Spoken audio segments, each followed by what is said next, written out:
Creating Sacred Space Devotionals for the Perplexed and Most Anyone Else. Free ebook by David W. Fournier. A devotional guide provided by Restoring Grace. http://www.restoringgrace.com. david@restoringgrace.com. Acknowledgements. This ebook is dedicated to Pastor Betty France, who lovingly taught me that looking both ways before crossing the street is to benefit others, and not just myself. To my wife Jana, an unbelievable source of light from the Creator. She gave me the opportunity to try again, and I live each day hoping to measure worthy. To Ruth Esther Ingram, of blessed memory, my grandmother, who expressed the highest form of love was truth. Peace, love and light to all that read on from here. Introduction. For many of us, connecting to God is a Sunday activity. It centers on a specific location and a specific religious routine. For most of us, this specific route is specifically unfulfilling. Being connected to God is more than a service, it is a relationship of ongoing dialogue and involvement. It is more than a church, more than a denomination, and in fact, more than all of Christianity combined. It is you and the Creator together on a path. The following 18 articles are short and concise writings designed to provoke thought. My goal here is to show you what has shown me true meaning and understanding. Fulfillment is about depth and not width. As you read these 5 to 10-minute articles, I pray that the divine spark in each of you awakens to a new level of curiosity and direction. If this ebook can accomplish that goal, then it has far surpassed my dreams for it. As you read through this material, questions may arise. Here is my contact information and available resources. I welcome your input and would be honored to carry on the creating of sacred space with you. God be with you on this and every journey you take for Him. David. http://www.restoringgrace.com, home page. http://www.blogtalkradio.com/restoringgrace, my online radio program. http://www.twitter.com/restoringgrace, Twitter account, follow along. Eliminating the victim mindset. For many years, the rabbis and sages have taught on the importance of taking personal responsibility. The Torah addresses this concept, but most modern societies, especially the North American mindset, promote a sense of victim mindset. People often tell me they feel powerless and out of control in the events of their lives. Each one of us has the opportunity to utilize the gift that God has given us. God makes Himself available to us to bring His light into our lives. He asks that we seek the light by recognizing His presence and involvement in our world. Our faith in God's ability to help us is crucial in bringing His warmth and love into our lives. Here is a prayer for us to use when we feel like we cannot control our lives. I am not a victim. The path I take is up to me. I will be proactive and take control of my current situation. I am suffering from, enter your specific affliction here, but I know God can bring healing. With each breath, I am filled with the light and restorative power of the Creator. I focus the light like a radar beam on the afflicted area. I see my internal chaos and push it away with God's help. As healing light fills me, I focus on, pray for someone else's need here. My prayers for this person will send warmth and light into their life and they will feel the love and protection of God. Sexual energy. For years in the church I attended, sex was always talked about in a dirty or negative aspect. It was long lectures on premarital sex, pornography, homosexuality, affairs, adultery and so on. By the time I was 15, I was pretty sure that I wanted nothing to do with sex. On top of that, we watched films that taught us about diseases we could only get through contact with women. These diseases could cause parts of our bodies to fall off and rot. What a beautiful way to express the importance of sex to young people. The Song of Solomon does not make any sense unless it is read as it was meant to be read, an erotic review of the relationship between two people, amping up their sexual experience through erotic language and imagery. Here are a few quotes from the man writing to the woman. All quotes are from the Song of Solomon, NCV. 7:6-9 You are beautiful and pleasant, my love, you are full of delights. You are tall like a palm tree and your breasts like its fruits. I said, I will climb up the palm tree and take hold of its fruit. Let your breasts be like bunches of grapes and your breath like the smell of apples, and your mouth, like the best wine. 4:3+5 Your lips are like red silk thread, and your mouth is lovely. Your breasts are like two fawns, feeding among the lilies. Got the picture? The rest of the book is about the chasing and pursuing of each other. There were tons of other examples, but I thought the above info should send you reeling for your Bibles to look at the rest. You won't be disappointed. Sex is the amazing physical union, created for us by God, to depict in the physical realm what happens in the spiritual realm. The kind of oneness described in the Shema, Judaism's most loved and repeated prayer, tells us of an inseparable bond between God and His creation. In the same way the act of intercourse forms an inseparable union between male and female, God desires us to be united in Him. If this seems odd to you, reread the comments of Jesus in John 17 about His oneness with the Father. It is time to re-energize our marital relationships and understand the beauty and awesomeness of sex. The shared intimacy and pleasure, the arousal, the pursuit, should be elements that heat up the relationship for years to come. Seek out ways to bring pleasure and satisfaction to your partner, devote yourself to their fulfillment, and watch the sparks fly. Here is a prayer for us all as we approach the divine act of sex. I will approach sex with passion, fully present, putting my lover's needs before my own. When we are together, we will be a part of the divine universe, fully connected to the light and love we are generating. During sex, I will be tuned in, letting go of my own desires, and allowing the genuine care and unity I share with my partner to radiate into the cosmos. Getting recharged. As a Christian, I have been to a few church services. Along with Pass the Bucket, another seldom missed event is someone making the proclamation, I am so glad I came to church today. I really needed to get my spiritual batteries recharged. While the saying is quaint and widely popular across denominational lines, it is evidence of a deeper problem with our mainline Christianity. For most Christians, getting charged is a weekly event, not a daily one. As a Messianic minister, my family and I practice Sabbath keeping. The purpose of the article is not to address Sabbath practice, but to make this point: we do not suffer through the other days of the week waiting for Sabbath to come rescue us from the mundane. Sabbath helps elevate the other days by its nature. We keep our daily practices in full swing so we can be fully vested for participation in Sabbath. One of the daily practices is the nightly prayer. Judaism teaches that at night, God removes your soul from your body to clean it, returning it to you before you awake. The psalmist David told us that God restores his soul. Ever wonder how that happens? Most of us have experienced terrifying dreams and feelings while sleeping. The rabbis and sages teach that evil abounds in darkness and tries to attach itself to you while you sleep.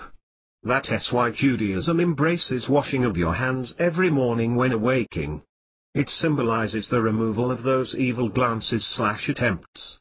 I believe we can ask God for nightly protection and renewal.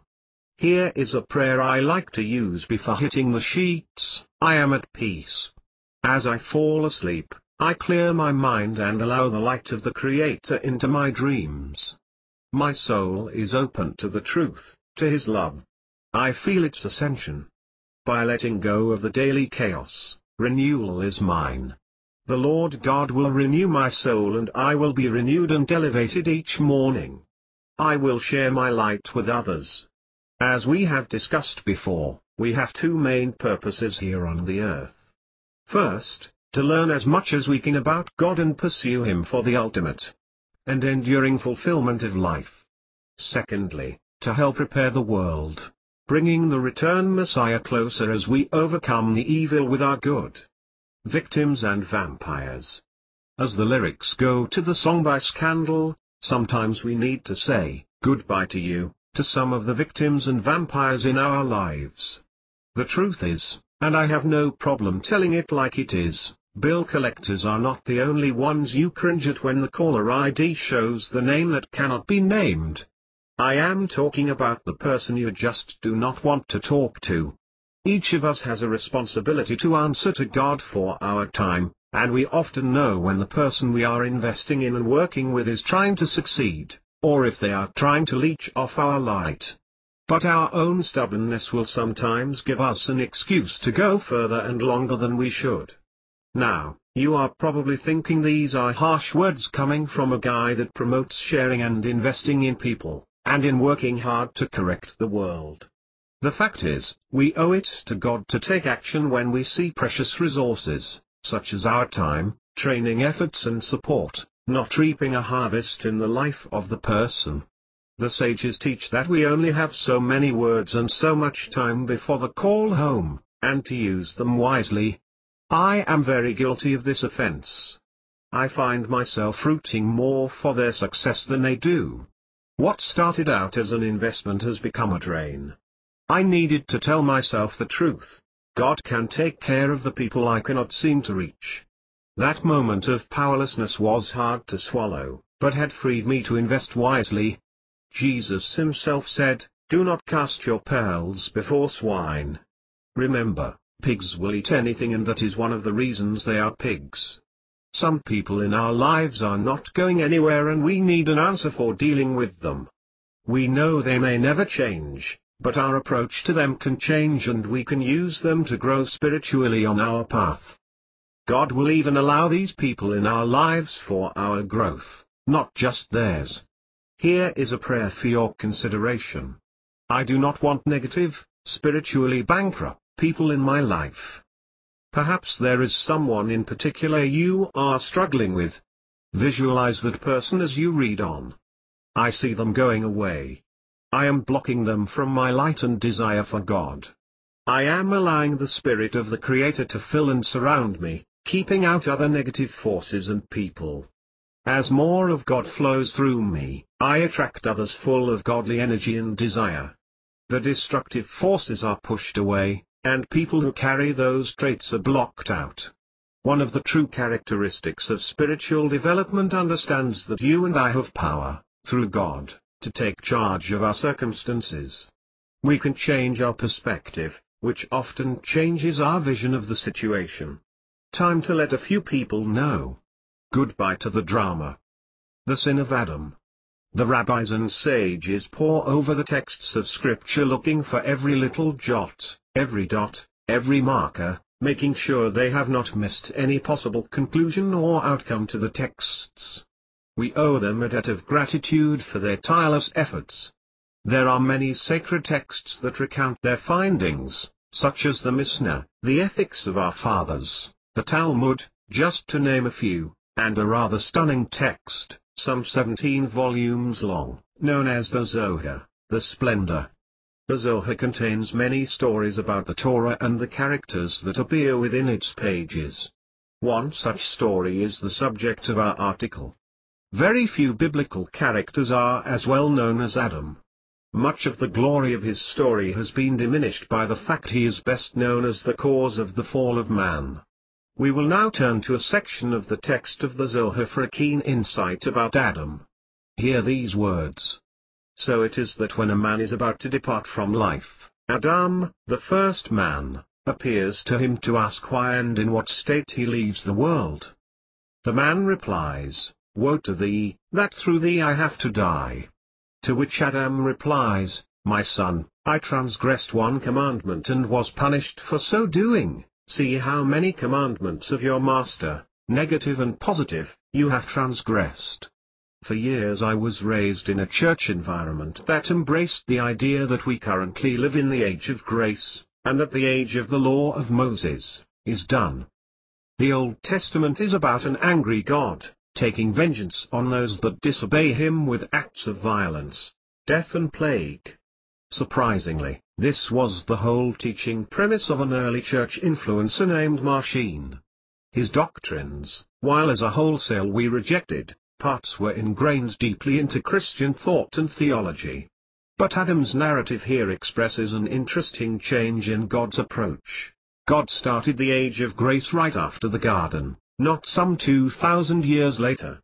Adam's point is clear: he was judged quickly and severely.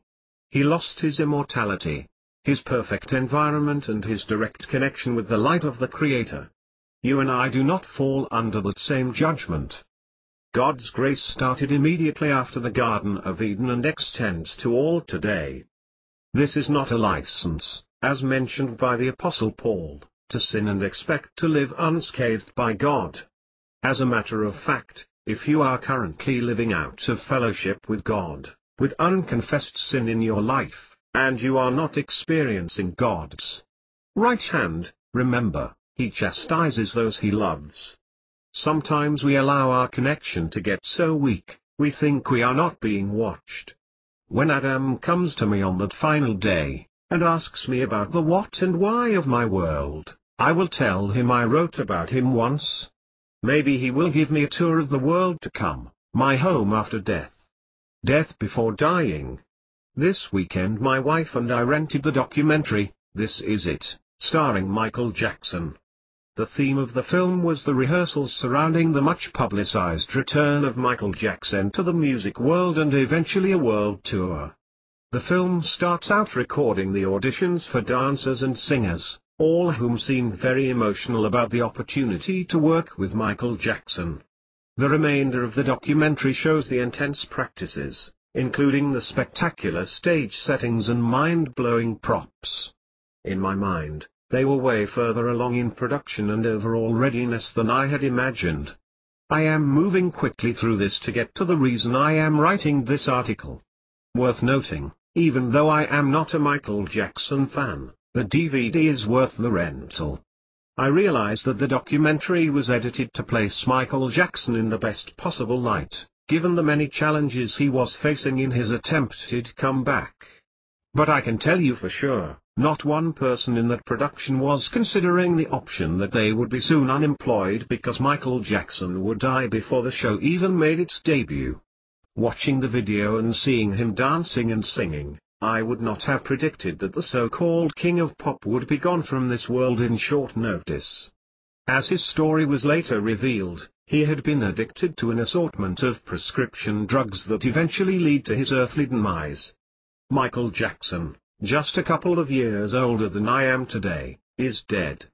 His music lives on, they say, but given the choice, Michael Jackson might be willing to trade his music legacy for another shot at living.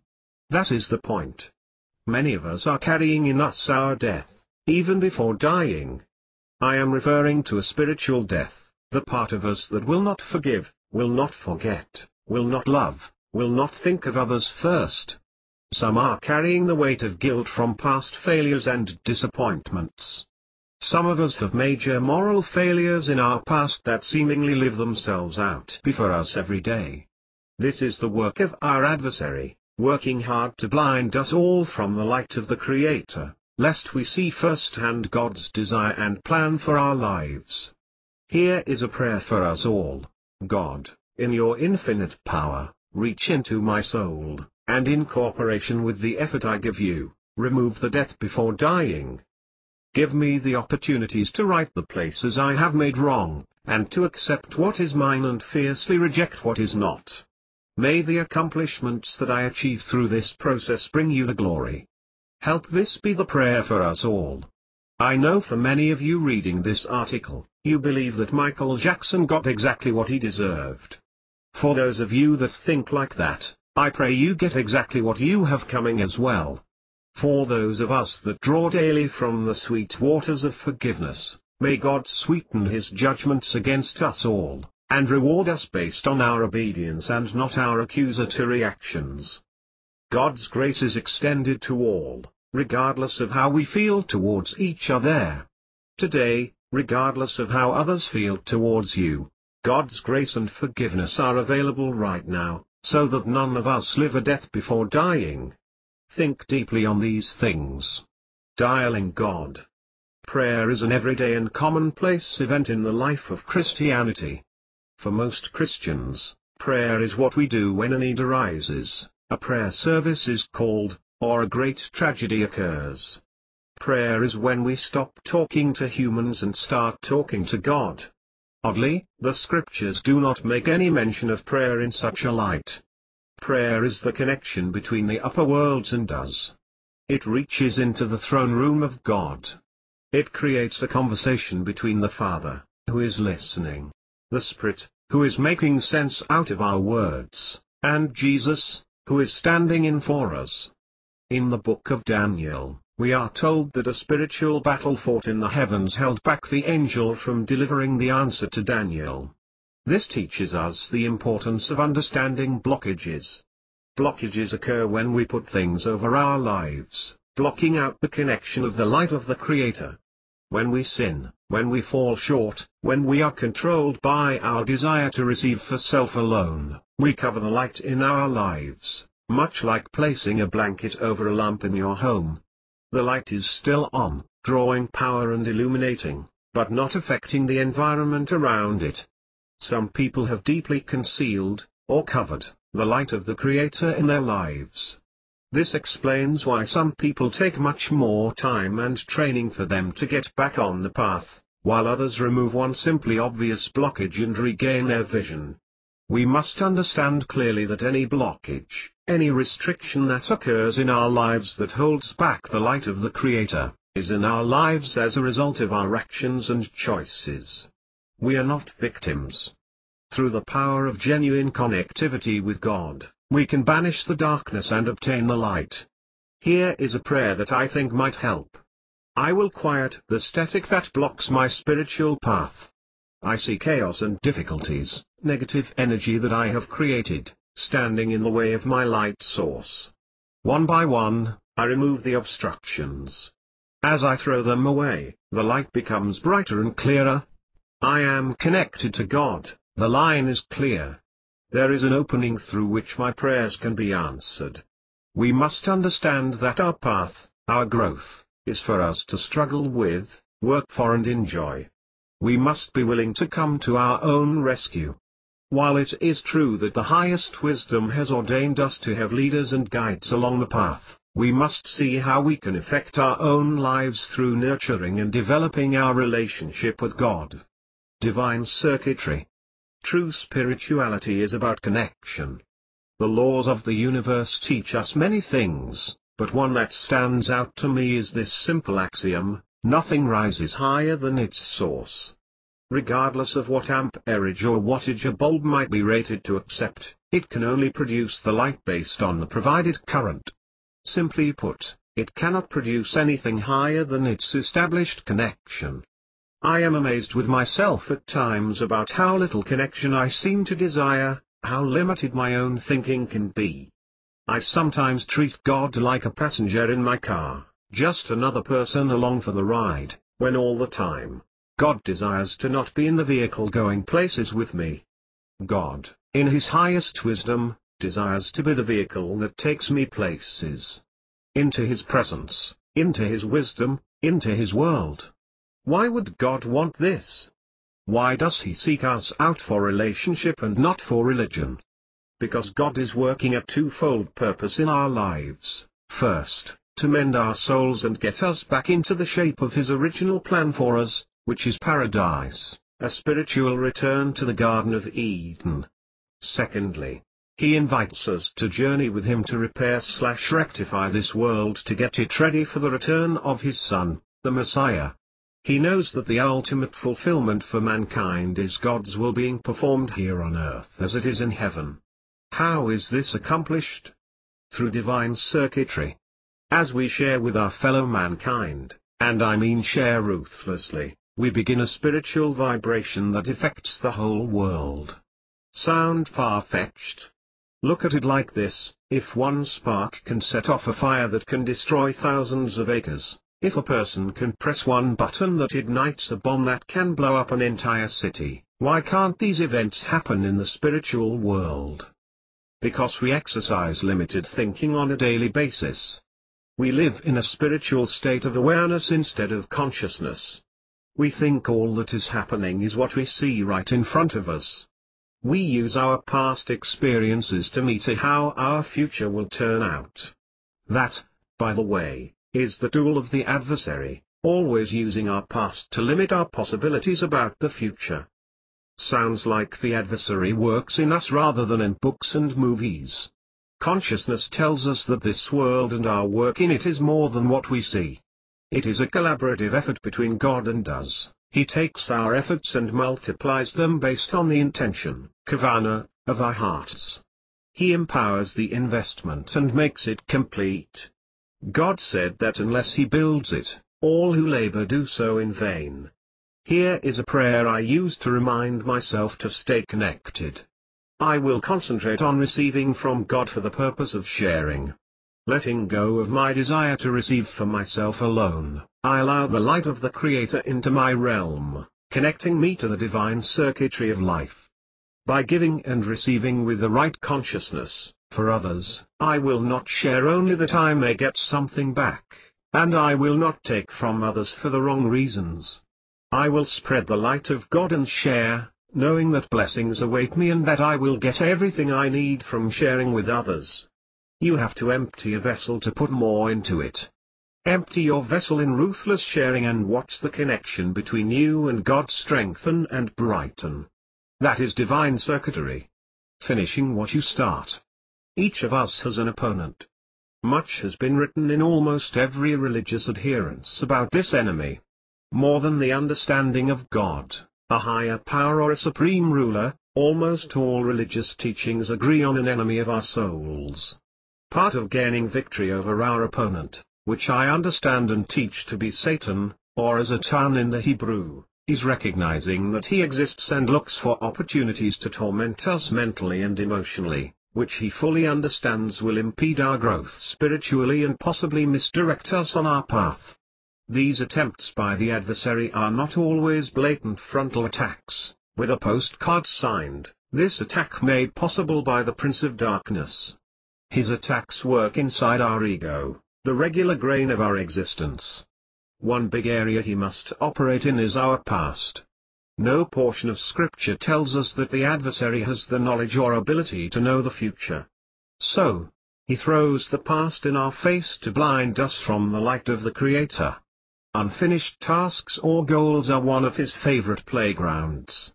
Unfulfilled promises, missed opportunities, being late to an event, forgetting a birthday, all these situations create the opening he needs to remind us of what total failures we are.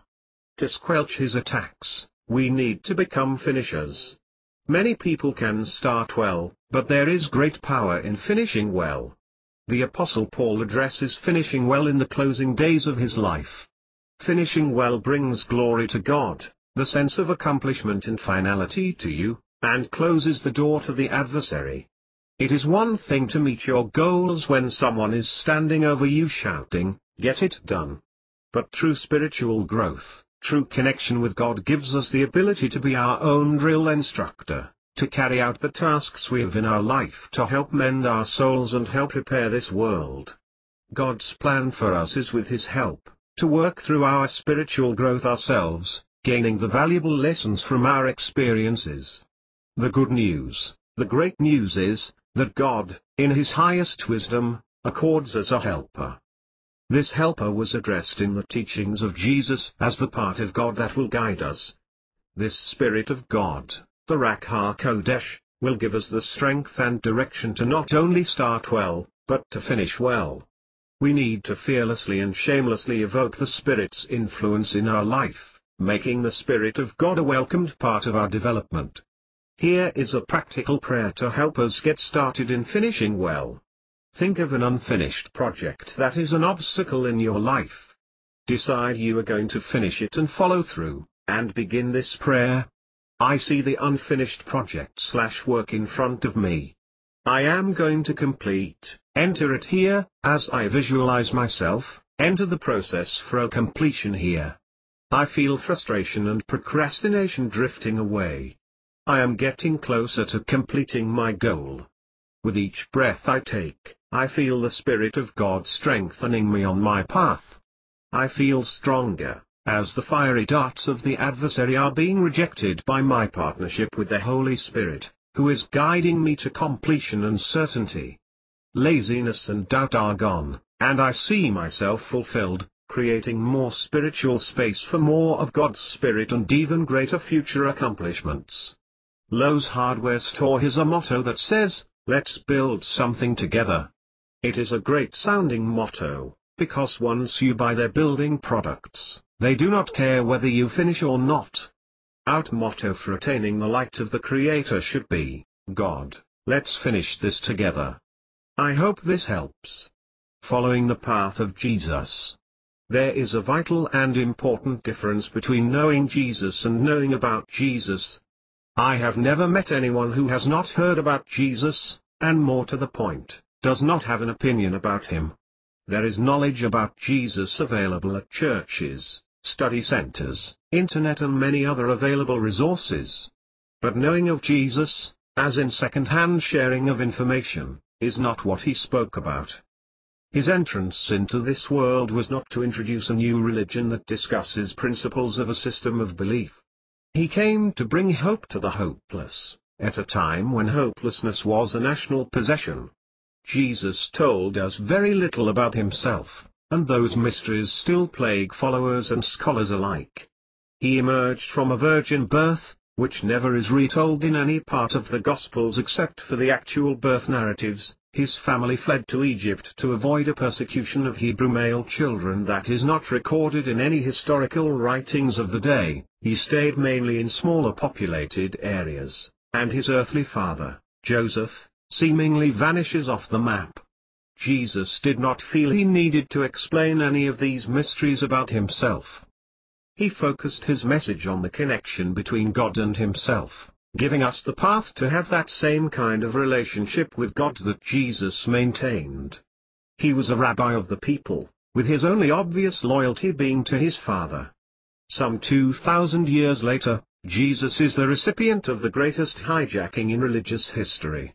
An unbelievable religious institution, or two, or three, has formed that gathers adherents, collects tithes, holds services and ceremonies, and details what the followers of Jesus do and do not do.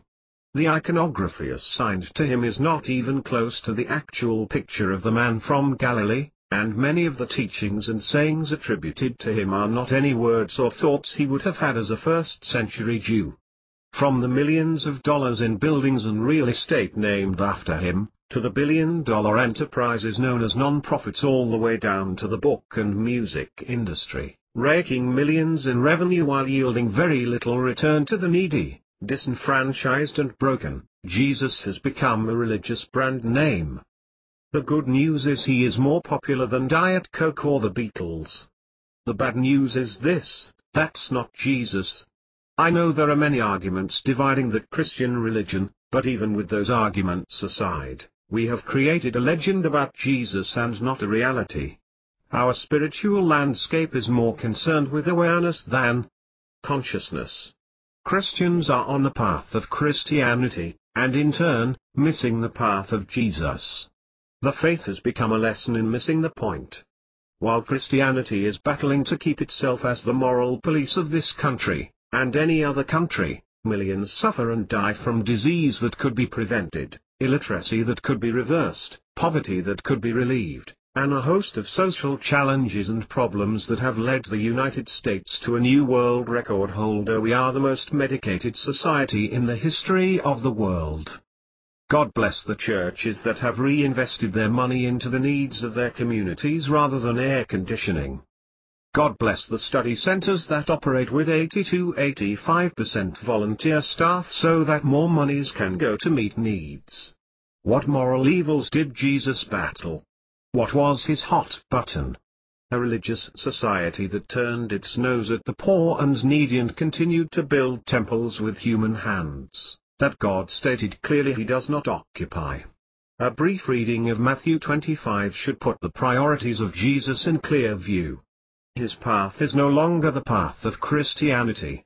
While Christians often lament the Jews of Jesus' time for being religious hypocrites, a subject for another time, they miss the plain and obvious truth: we are the religious hypocrites of our day. Here are a few simple road signs to tell you if you might be on the wrong path. 1. When answers to your questions are responded to with "because it is written" or "I have a degree in systematic theology," you are on the wrong path. 2. When the message of Paul outweighs the message of Jesus, you are on the wrong path.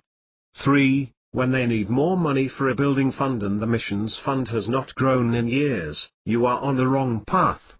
4. When you are told how and what to vote, you are on the wrong path. 5. If your church's idea of social action is a pancake breakfast, you are on the wrong path. 6. If you paid $25 to hear your favorite Christian band play so you can be filled with the Spirit, you are on the wrong path. 7. If your faith-healing preacher were bald, wouldn't he have the power from God to regrow his hair? You are on the wrong path. Getting past our past. Have you ever forgot something? Maybe something important, like a birthday, or maybe picking up your kid from school? How did you feel? How well did your focus become when you realized what had happened and what you needed to do to correct the situation? I bet you stayed with it until you solved it. Afterwards, we beat ourselves up for hours, days or weeks about forgetting this important thing. Forgetfulness is the gift that keeps on giving. We will work hard to remember what we forgot. Oddly, we create this friction in our life, remembering the things we forgot, instead of forgetting the things we remember. What do I mean? Think how very different people we would be if we woke up tomorrow and had no past memory of events. The slate would be clean and we would have to start the hard work of retraining ourselves in almost every phase of our lives. From the workplace to the bedroom, from relationships to hobbies, every fiber of our being would have to start over, a virtual reboot. In some cases, I am not sure this is a bad idea, or more to the point, a scriptural idea. If Jesus truly does what the Apostle Paul states, making all things new, then a new start seems to be the answer to spiritual transformation. The key to this is understanding the concept of your movie. Part of the hard spiritual work we must all do is to be on the pathway of the light while moving away from our previous life of darkness. The key element is to know what to take with you and what to leave behind. When issues and challenges arise, we must stop the action and ask the question, why is this in my movie? The master producer, who knows exactly what your film should be like, designed your movie. You must make the difficult ongoing edits, bringing the most light into your life and repelling the darkness at every opportunity. Our desire to receive for self alone will keep trying to bring darkness into your movie, but remember, you are not a victim of chance. You can reject the darkness and receive the light by employing the desire to receive for the sake of others. Each time you make the right choice, your connection to the Creator becomes stronger and the negative influences of your past move away from you. Getting past our past is about two things: creating a present reality where we do not remake the same decisions we made before, and telling our ego to stop bringing the past memories of darkness to our minds. Stay connected. Heaven on earth. It may sound like a tall order, bringing heaven here to earth, but would you be surprised to learn that in the most quoted and revered prayer in Christianity there is a secret message of Jesus that gives this instruction? Would you be even more surprised to learn that this prayer has a major Jewish teaching at its very core? In what is normally known among Christians as the Lord's Prayer, Jesus instructs his followers to pray that your will be done on earth as it is in heaven. Probably a very familiar line in this prayer to most people, but its depth is endless. In Judaism, the concept of tikkun olam, repairing the world, is a very important part of Jewish life and teaching. As a messianic minister, I believe we should focus on helping this world become the place Messiah would want to return to. Our focus today had become so much on the destruction of the world at the end of the age, very little effort is going into its rescue. This was not what Jesus had in mind for his followers. By working hard on our personal transformation, utilizing the spiritual practices and disciplines we have talked about in the past, we can start to become an influence in this world and the lives of others. People often say to me, "The world is into bigger mess. What can my single efforts do?" This is a good question, which I will answer with a story. If your house was on fire, and you had the opportunity to go in and save a few of your pictures and your valuables, but not save everything in your home, would you say to yourself, "I cannot save everything, so I choose to save nothing"? Or would you risk safety to get out as much as you can? The answer is obvious and a very telling part of our faith. We would do it for ourselves, but not for the benefit of others. Here is a prayer to help us focus on the command of Jesus in the Lord's Prayer.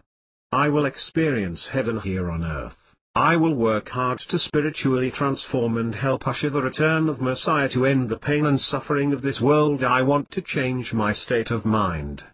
As I block out petty misunderstandings and frustrations, I allow more light of the Creator into my soul. As I concentrate on the changes that I will make internally, I help spread that light of God round, and we move closer to Tikkun Olam, repairing the world. The light of the Creator burns within me, and I feed it by sharing with others, always, with everyone, throughout the world. Make a difference today in this world and you could be the final act of kindness before Jesus returns to set the world right, to make it all God had planned in the Garden of Eden. Get caught in the act of doing good. Looking inward. What did Jesus really teach? If we could condense down the few words of historical records we have of Jesus, what would they tell us? If we removed 2,000 years of Western/Christian thought, and let them speak for themselves, what would be their primary message? Face it, if we crunched all the words of Jesus down into a straight reading, we would find we have about 4 hours of sayings attributed to him, a man who lived some 30-something years. This is a very small case sample and one we should take very seriously, both in thought and practice. The teachings of Jesus fall into 2 categories, one of which will be the subject of our article. Jesus taught to be pure, honest and sincere in our lives, faith and practice. Look inward was one of his messages. His other message was quite simple, take care of each other. I believe the greatest weapon of mass destruction and mass distraction is our current religions and religiosity. This is not a Christian thing, a Muslim thing, a Mormon thing, it is simply a religious thing. And, I believe it is time to speak out. While Christians are accusing Muslims of flying planes into buildings for the sake of Allah, Muslims are quick to remind Christians that not many Muslims have attacked an abortion clinic or shot any doctors down in the street. Mormons announce that there are sects within Mormonism that conduct themselves outside of normal Mormon policy, and practitioners of Scientology are found jumping up and down on Oprah's couch. What does this all mean? It means that today's religious landscape is more occupied with the actions of other religious groups than actualizing any true or meaningful difference in the lives of the people around them. From my view, the faster we push this religious landscape and all of its useless dogma into the Pacific Ocean, the better. A return to a godly nation, huge religious buzz phrase, must first start with removing godless religions, hell-bent on profiting from their products and pulpits. Worth noting, godly nations are people united in service to the kingdom of God and not allegiance to any earthly flag. Most people quote the Lord's Prayer, missing the depth and beauty of its mystic and profoundly moving narrative. Jesus requests that our prayers include the idea that on this earth, God's will be done, in the same manner as it is in heaven. A tall order, but one Jesus felt we were equipped to carry out. He also knew this mission would be carried out by individuals and not by corporate bodies. that explains his teachings on personal accountability and responsibility to God, and in the same manner, to Jesus as well. In truth, in his recorded teachings, Jesus never advises anyone to go seek out a pastor, a rabbi or any spiritual advisor. He states clearly we are to communicate directly with God. Only in the case of rabbinic law and ruling does he mention outside intervention, case in point, the healing of the lepers. The carrying out of Jesus' prayer starts with individuals doing what Jesus said. We are here to perform two main tasks: 1, to mend our souls, and 2, to help God in the task of repairing this world. Religion preaches the eventual destruction of the world, spirituality teaches the eventual perfection of it. Religious people look forward to the unjust getting their due, while spiritual people mourn the loss of all life, participating actively in practicing and not preaching the words of Jesus. Jesus taught on two paths, one that leads to peace and eternal life, the other leads to destruction. He did not teach that doctrines get you there, religious fervor gets you there, or that there will be some kind of an entry exam ensuring you believe all the right things. In Matthew 25 he spelled it out clearly, do these things and I know you. Do not do these things, and I do not know you. We are not perfect, we all struggle, God knows I struggle. But each day, I seek to be better than the day before and look for a trait or action that is keeping me from the light of the Creator and challenge myself to take action. Here is a prayer I use. A revolution is possible. On a personal and global scale, I can change the world, and in accordance to the words of Jesus in the Lord's Prayer, I will. I concentrate on increasing the happiness in my own life, finding peace and contentment in what I have, and not focusing on what I think I lack. I do this so I can be better equipped to share with others, thus fulfilling my second greatest purpose in life. There are traits of mine I want to let go. Enter those traits here. As light spreads within me, occupying the space created by releasing these negative traits, I grasp the connection of the Creator. I imagine love spreading to everyone in the universe. I look into the world and see changes that need to be made, and know that they are a reflection of what I must do internally. I concentrate on letting peace into my heart, and allowing it to radiate throughout the world. Transform. Wake up to the idea that true mediator between God and man in Jesus, not a religious leader. Get connected personally and develop personally. As I have said before, people are not born in bunches, they do not develop in bunches, and they are not saved in bunches. Pick your path and allow God, in His highest wisdom, to guide you. Remember, keep looking inward. That is the place you will find God at work. Making miracles. Regardless of what spiritual path you may be on, almost all paths talk about the possibility of miracles. Some miracles come in the form of supernatural events, like the parting of the Red Sea or when Peter walked on the water. Many of the pseudegraphy written some 200 years after Jesus contained lists of incredible miracles performed by his apostles to show their powers, often elevating one apostle over another. Other miracles are of more intimate nature, like a personal healing from a sickness or a dire spiritual disease.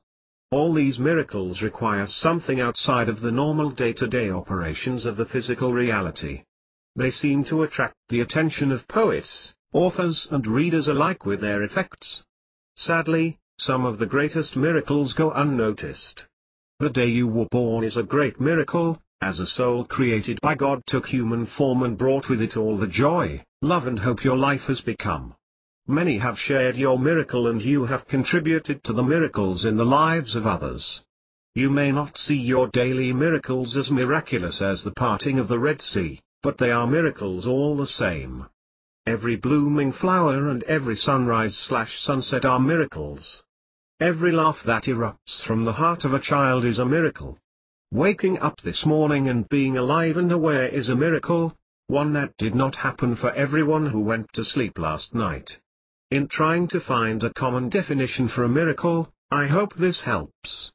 I define miracles as demonstrations of energy from a spiritual or metaphysical source, obviously beyond a parlor trick, that is not explained by physical means. As a follower of Jesus, I believe this energy comes directly from him, through the light. What is worth noting is that this energy is always available. Our spiritual path is not about raining down God's power like some kind of a religious King Kong event, waiting for him to come eat our sacrifices. The fact is, his energy is available and ready all the time and in every place of our lives. Miracles are not about bringing a special connection with God. They are about being the miracle ourselves. Who creates miracles? We do. Who empowers them? God does. The whole point of us being here on this earth is to work in partnership with God, helping to rectify the world and return it to its original state, the Garden of Eden. So there are a few touch points to remember. 1. Look around and see the daily miracles happening and thank the Creator for his silent signs that show us he is watching and engaged in our lives. 2. Be the cause and not just an effect. Create a miracle by tapping into the light of the Creator and open the opportunity for the miraculous. Stay connected. Mopping up, removing the remnants. We have all fought and won major spiritual victories along the path. Some of the battles were long and hard fought, others were quick and decisive. Regardless of the degree of your fight, you remember the battle because of the toll it had on you, both during the battle and the immediate aftermath. God, in his highest wisdom, wrote these battles into the script of our lives, our movie, to provide a certain element of resistance. This resistance, call it ego, the adversary, the Satan, is a vital part of our growth. If the path was easy and no effort was required, what satisfaction would these battle victories bring? What tools would be required, or needed, to fight these fights? God designed us with the desire to receive. His desire is to share. By sharing himself with us, we transform from beings that desire only to receive into beings that desire to share. This transformation is the whole purpose of our existence and the only source of true fulfillment. After the victory, when the battle ceases to rage, a period of celebration occurs. This is a healthy and smart practice. We should take the time to measure the accomplishment and give thanks to God for his empowerment to carry us through. Remember, God is working in partnership with us, not performing requested duties. If God lowers you a rope, you must reach out and grab hold, you must participate in your rescue. However, little focus is given to the cleanup operations. There could be snipers still posted on the battlefield, either unaware the battle is over or desiring out of the spite of their defeat, to cause one more causality. A comprehensive sweep of the area must be conducted immediately and daily sweeps should be followed through. This eliminates a foothold for the evil inclination to try and restart the war. Here is an example. In the case of marital infidelity, tensions in the home run high.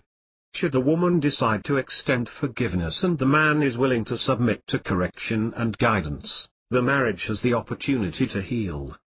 But what about when the evil one decides to cast doubt on the situation, by either telling the man that his forgiveness is not genuine or telling the woman he will revert back to his previous ways? Enter in the sweeping activity.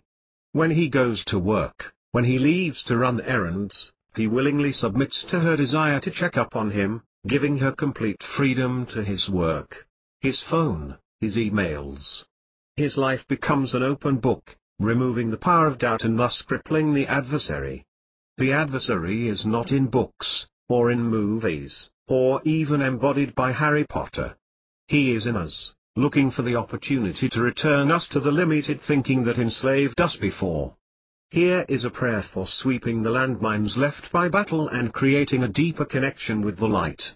I can drive all of the negative forces from my environment. As I concentrate on my life, my sacred space, my soul. Light pushes away the evil residue, and now my environment is free from any negative forces that might have been lurking here. I feel the security and openness of a house indwelled by God, and the world around me feels pure. In partnership with God, all things are possible. He gave us the desire to receive from Him, His fullness and His light. Clean the battlefield and remove the renegade forces of evil that have their own desires, your destruction. May the peace of God dwell richly in you. P.S. As mentioned in other articles, the prayers listed in my articles are adapted from Yehuda Berg's book, The 72 Names of God. For further information, you can visit http://www.yehudaberg.com. Removing hatred. It must be a very painful shock to our lives when someone who seems very healthy, very strong, takes a sudden turn for the worse and either suffer a major illness over a long period of time, passes away, or both. We struggle to understand how this person changed so quickly and so dramatically. In any event, it is a shock to our system. In some cases, the befallen person may have had an idea something was wrong. A certain pain while walking, a tightening in the chest, a moment of dizziness, or a spreading sore. We often try to pretend these health issues are not affecting us, we find ways of working around them, we avoid going places or doing things that would aggravate the condition.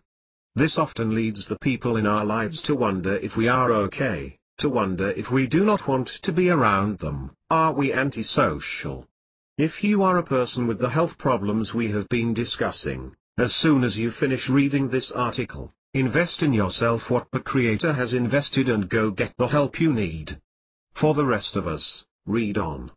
The rabbis and sages teach, as it is below, it is above. Simply put, the physical realm and the spiritual realm are trains running on parallel tracks. Our spiritual health can be falling off, greatly impacted by a sickness in the soul, that one day leads us to a spiritual death. I believe this was what the Apostle Paul was referring to when he said a sickness that leads unto death. Some of the most deadly physical diseases are ones that are genetically passed down to us. Disease like diabetes, types of cancer and many other sicknesses are handed down to us through our bloodline. Other types of diseases can be found in the air we breathe, transfuse of fluid, or contact with contagious materials. The disease of the spiritual world is not much different. The scriptures address generational sins, cultural sins and a general state of evil in this world. All these serve as potential influences in our lives, creating obstacles and hindrances that block out or minimize the light of the Creator in our lives and on our path. Of these sins, one with the most destructive qualities is hatred. Hatred of others and their actions dates all the way back in biblical history to the first set of children born outside the Garden of Eden. The Torah, first 5 books of the Bible, tells us that the shedding of blood, which in Hebrew means, bringing blood to the face as in anger, hatred or humiliation is punishable by death. Quite a heavy consequence. For hatred to operate, it must be internalized. For some people, this process of internalizing their hatred is like a cancer eating away at their spiritual life. They cannot understand why God seems distant or even absent from their prayers and activities. James told us to say we love God and hate our brother is simply the life of a lie. Because hatred is internalized, the person that hates is much more impacted than the person whom is hated. This hatred eventually becomes a fuel that drives the person to take action on their hateful feelings, often on other people than the object of their hatred. This expression of hatred is called wrath in the scriptures. Just like the physically sick person needs to seek out a doctor, the spiritually sick person needs to seek out the Creator. All of us need to have hatred removed from our hearts with surgical precision. Only through the help of God can we overcome the grip of hatred in our souls. This is not an easy process.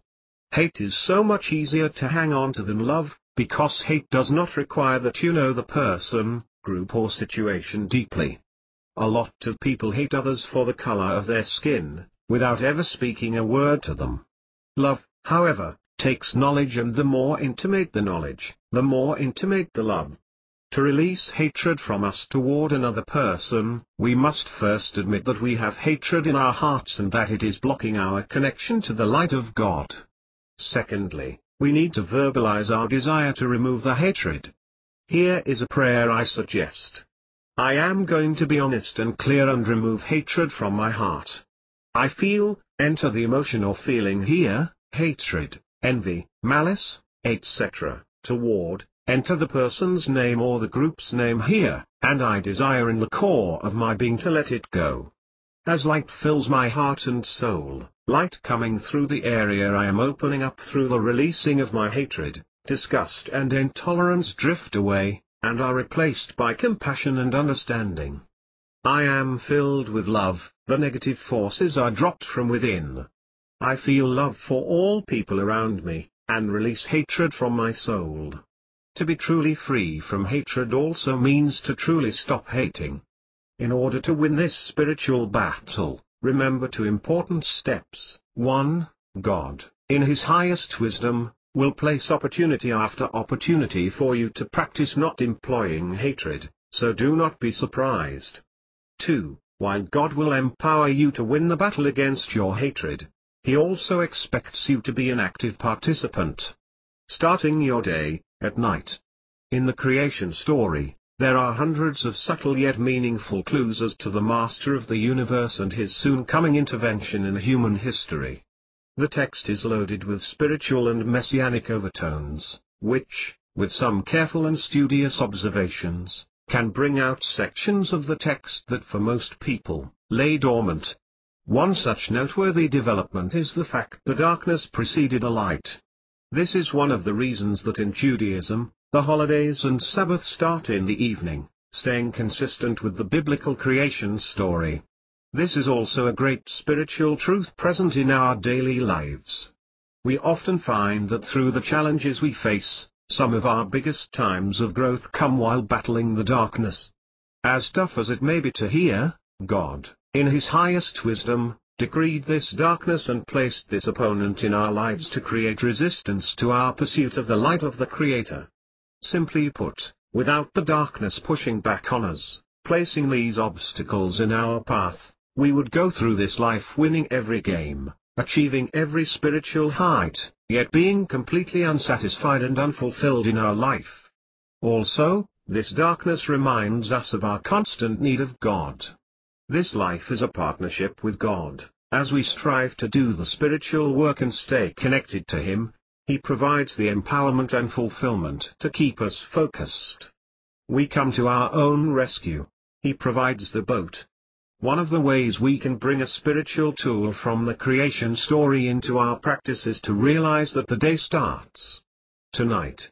Echoing the psalmist David, who says, "He restores my soul," and the old nursery rhyme, "Now I lay me down to sleep, I pray the Lord my soul to keep." Christianity and Judaism alike share a common thought about God working on our souls while we sleep. I support this thought and practice because it promotes faith, certainty, in God. You must believe He exists in order to believe He watches over your soul. But beyond that, I believe that we can invite God to not just watch over our souls at night, but to refresh and restore our souls, as the psalmist records. We push so hard during the day, that evenings can become a time of escape, and that is not such a bad thing. But as we prepare to retire, how much effort do we place in strengthening the connection between the Creator and us? Do we ask Him for blessed sleep and rest? Here is a prayer for those moments before we retire, asking God to give us His kind of rest. I am at peace. As I fall asleep, I clear my mind and allow the light of the Creator into my dreams. My soul is open to the truth, to love. I feel its ascension. Letting go of daily chaos, renewal is mine. I awake in the morning elevated and recharged. My hope and prayer for us all is to daily, evening, be recharged and renewed, prepared to face the darkness. Remember, the darkness has only one goal: covering your vision from seeing the light. But even in our dreams and sleep, we can maintain our connection and limit the effect of darkness in our life and on our path. P.S. Many people have asked me about the prayer sections I include in my articles. This is material taken from the book, The 72 Names of God, written by Yehuda. Excellent devotional material and I highly recommend it. Sweetening judgment. In the town I grew up, flying objects were quite the rage. Lamirada, Car, hosted many disc golf championships, ultimate frisbee competitions and not to be forgotten, the fan favorite, the dog events. I spent more than a few days at the park in marvel of these athletes. One of my favorites events was the boomerang toss. These guys would toss these boomerangs 300 feet or more, and watch them turn around and come right back. It was amazing to see happen. They could speed them up, so they would return faster, they could also slow down the throw, and the boomerang would fly back slower. At the end of the day, the boomerang always came back. Our good deeds and misdeeds are just like the boomerang. As the scriptures say, when you cast your bread out on the waters, it will come back to you. The part that often deceives us is the principle of time and space. God, the Creator, did not orchestrate rewards and consequences built on time and space.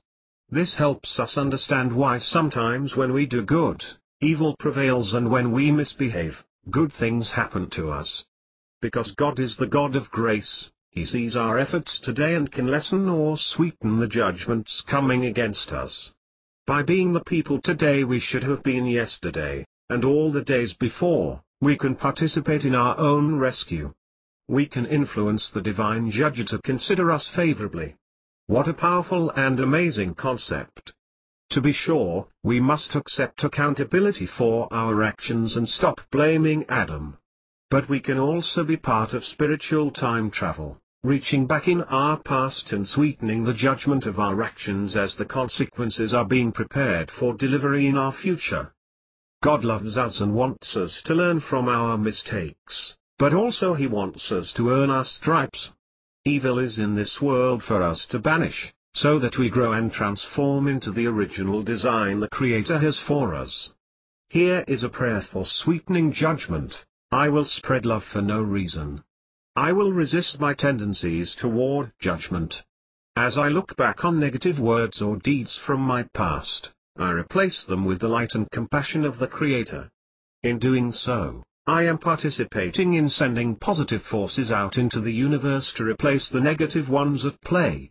I will look upon others with compassion, sweetening the judgments as they come my way. I hope we can all see that playing the sin nature victim will not help any of us. We must accept the accountability of our actions and realize that we can be positive agents of change for not only our lives, but for all the people connected to us. Make this the day you prayed for. Epilogue. I hope that this short trip through the sacred space devotionals has been a blessing and a challenge. But every time someone says to me, that lesson was a blessing, that sermon was a blessing, that prayer was such a blessing, I often wonder what they were blessed to do. Take what you have read and learned here on your own journey. Stay connected to the light of the Creator so that your pathway will be bright and highly visible. As mentioned in the start of this ebook, feel free to contact me with your comments, ideas and suggestions. Peace, love and light. David. And push it away with God's help. As healing light fills me, I focus on, pray for someone else's need here. My prayers for this person will send warmth and light into their life and they will feel the love and protection of God. Sexual energy. For years in the church I attended, sex was always talked about in a dirty or negative aspect. It was long lectures on premarital sex, pornography, homosexuality, affairs, adultery and so on. By the time I was 15, I was pretty sure that I wanted nothing to do with sex. On top of that, we watched films that taught us about diseases we could only get through contact with women. These diseases could cause parts of our bodies to fall off and rot. What a beautiful way to express the importance of sex to young people. The Song of Solomon does not make any sense unless it is read as it was meant to be read, an erotic review of the relationship between two people, amping up their sexual experience through erotic language and imagery. Here are a few quotes from the man writing to the woman. All quotes are from the Song of Solomon, NCV 7:6-9. You are beautiful and pleasant, my love, you are full of delights. And in fact, more than all of Christianity combined. It is you and the Creator together on a path. The following 18 articles are short and concise writings designed to provoke thought. My goal here is to show you what has shown me true meaning and understanding. Fulfillment is about depth and not width. As you read these 5 to 10 minute articles, I pray that the divine spark in each of you awakens to a new level of curiosity and direction. If this ebook can accomplish that goal, then it has far surpassed my dreams for it. As you read through this material, questions may arise. Here is my contact information and available resources. I welcome your input and would be honored to carry on the creating of sacred space with you. God be with you on this and every journey you take for Him. David. http://www.restoringgrace.com, homepage. http://www.blogtalkradio.com/restoringgrace, my online radio program. http://www.twitter.com/restore, creating sacred space devotionals for the perplexed and most anyone else. Free ebook by David W. Fournier. A devotional guide provided by Restoring Grace. http://www.restoringgrace.com. david@restoringgrace.com. Acknowledgements. This ebook is dedicated to Pastor Betty France, who lovingly taught me that looking both ways before crossing the street is to benefit others, and not just myself. To my wife Jana, an unbelievable source of light from the Creator. She gave me the opportunity to try again, and I live each day hoping to measure worthy. To Ruth Esther Ingram, of blessed memory, my grandmother, who expressed the highest form of love was truth. Peace, love and light to all that read on from here. Introduction. For many of us, connecting to God is a Sunday activity. It centers on a specific location and a specific religious routine. For most of us, this specific route is specifically unfulfilling. Being connected to God is more than a service, it is a relationship of ongoing dialogue and involvement. It is more than a church, more than a denomination. You are tall like a palm tree and your breasts like its fruits. I said, I will climb up the palm tree and take hold of its fruit. Let your breasts be like bunches of grapes and your breath like the smell of apples, and your mouth, like the best wine. 4:3+5 Your lips are like red silk thread, and your mouth is lovely. Your breasts are like two fawns, feeding among the lilies. Got the picture? The rest of the book is about the chasing and pursuing of each other. There were tons of other examples, but I thought the above info should send you reeling for your Bibles to look at the rest. You won't be disappointed. Sex is the amazing physical union, created for us by God, to depict in the physical realm what happens in the spiritual realm. The kind of oneness described in the Shema, Judaism's most loved and repeated prayer, tells us of an inseparable bond between God and His creation. In the same way the act of intercourse forms an inseparable union between male and female, God desires us to be united in Him. If this seems odd to you, reread the comments of Jesus in John 17 about His oneness with the Father. It is time to re-energize our martial relationships and Restoring Grace Twitter account. Follow along. Eliminating the victim mindset. For many years, the rabbis and sages have taught on the importance of taking personal responsibility. The Torah addresses this concept, but most modern societies, especially the North American mindset, promote a sense of victim mindset. People often tell me they feel powerless and out of control in the events of their lives. Each one of us has the opportunity to utilize the gift that God has given us. God makes Himself available to us to bring His light into our lives. He asks that we seek the light by recognizing His presence and involvement in our world. Our faith in God's ability to help us is crucial in bringing His warmth and love into our lives. Here is a prayer for us to use when we feel like we cannot control our lives. I am not a victim. The path I take is up to me. I will be proactive and take control of my current situation. I am suffering from, enter your specific affliction here, but I know God can bring healing. With each breath, I am filled with the light and restorative power of the Creator. I focus the light like a radar beam on the afflicted area. I see my internal chaos